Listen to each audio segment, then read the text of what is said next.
Hello guys, ഇന്നത്തെ ഈ വീഡിയോയിൽ നമ്മൾ നോക്കാൻ പോകുന്നത് BA ഫിലോസഫിയിലെ കരിയറിനെ കുറിച്ചാണ്.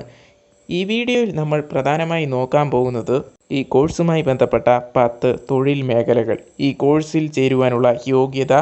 ഈ വീഡിയോയുടെ അവസാന ഭാഗത്തായി MG യൂണിവേഴ്സിറ്റിയിലാണ് നിങ്ങൾ ഈ കോഴ്സ് പഠിക്കാൻ ആഗ്രഹിക്കുന്നതെങ്കിൽ പഠിക്കേണ്ട വിഷയങ്ങളെക്കുറിച്ച് നമ്മൾ നോക്കുന്നുണ്ട്. കൂടാതെ തന്നെ മറ്റ് യൂണിവേഴ്സിറ്റികളിലും പഠിക്കേണ്ട വിഷയങ്ങളും നമ്മൾ എങ്ങനെ നോക്കാം എന്നും പറയുന്നുണ്ട്. നമുക്ക് BA ഫിലോസഫിയെക്കുറിച്ച് നോക്കാം. ഇതൊരു 3 വർഷ ഡിഗ്രി കോഴ്സാണ്. മറ്റെല്ലാ ഡിഗ്രി കോഴ്സുകളെയും പോലെ തന്നെ ഓരോ വർഷവും 2 സെമസ്റ്ററുകൾ വീതം ആകെ 6 സെമസ്റ്ററുകളാണ് ഈ കോഴ്സിൽ ഉള്ളത്. ഇനി നമുക്ക് ഈ കോഴ്സിൽ ചേരുവാനുള്ള യോഗ്യത നോക്കാം. ഈ കോഴ്സിൽ ചേരുവാനുള്ള യോഗ്യത എന്താണെന്ന് വെച്ചാൽ +2-ൽ 50% മാർക്കോടെ പാസ്സായ സ്റ്റുഡൻസിന് ഈ കോഴ്സിന് വേണ്ടി അപേക്ഷിക്കാവുന്നതാണ്. ഇനി നമുക്ക് ഈ കോഴ്സുമായി ബന്ധപ്പെട്ട 10 തൊഴിൽ മേഖലകൾ കൂടി നോക്കാം.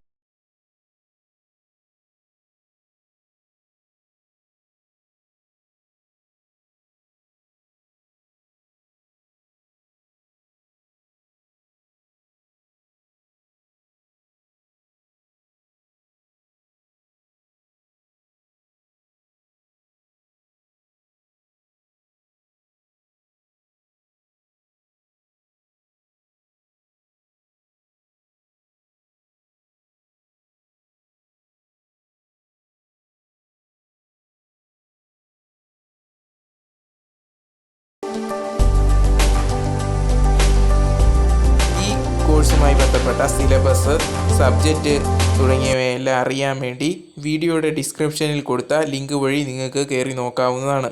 വീഡിയോ ഉപകാരപ്രദമായ ലൈക്ക്, സബ്സ്ക്രൈബ്, ഷെയർ തുടങ്ങിയവ ചെയ്ത് ചാനൽ സപ്പോർട്ട് ചെയ്യുക.